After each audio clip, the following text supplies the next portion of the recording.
সামান্য ঘটনাকে আমাকে সাথে একটা উদ্দেশ্য প্রণোদিত বা ইচ্ছাকৃত একটা ব্ল্যাকমেইল করা হয়েছে, যেটাকে বাংলা ভাষায় সহজ ভাষায় বলে মব। সো এই ঘটনাটা একেবারেই অনাকাঙ্ক্ষিত, অপ্রীতিকর এবং একেবারে ইচ্ছা প্রণোদিত। তো ঘটনাটা এমন কোনো বিষয়ই না।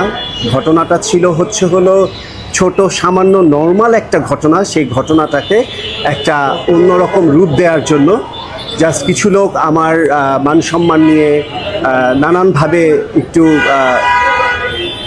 অপপ্রচার বা কী বলে এটাকে, অপ্রীতিকর কিছু ঘটনা সৃষ্টি করার জন্যই এই কর্মকাণ্ডটি ঘটিয়েছে। আমাকে ব্ল্যাকমেইল করা হয়েছে এবং আমাকে উঠিয়ে নিয়ে যাওয়া হয়েছে এবং আমাকে নানানভাবে মানহানিকর যত রকম অ্যাক্টিভিটিস আছে সবটুকুই আমার সাথে করা হয়েছে।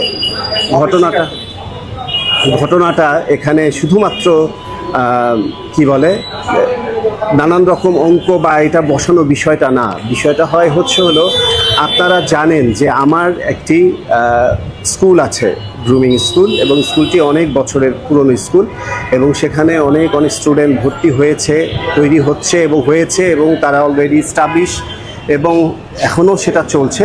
তো সাময়িক বেশ কিছু মাস যাবৎ সেটা টোটালটাই ছিল অফ। কেন অফ ছিল? কারণ আমি অন্যান্য প্রোগ্রাম এবং অ্যাক্টিভিটিস নিয়ে, আপনারা জানেন যে আমি খুব ব্যস্ত ছিলাম এবং সামনে ছিল রোজা, রমজানের জন্য কোনো স্টুডেন্ট ক্লাস করে না। সো সব কিছু মিলিয়েই আমি একটা দীর্ঘ সময়ের একটা বিরতি নিয়েছিলাম, প্রায় 3-4 মাস হবে এটার একটা বিরতি নিয়েছি। তো সেই বিরতির জায়গা থেকে আমার এই ঘটনাটা যে আমি এখন যে ঈদের পর যে এখন পরবর্তীকালীন যে সময়টা, সেই সময়টা এই মুহূর্তে এসে আমি আমার পুনরায় আমার স্কুল ক্লাস এবং যথারীতি যা অ্যাক্টিভিটিসগুলোকে আবার চালু করব।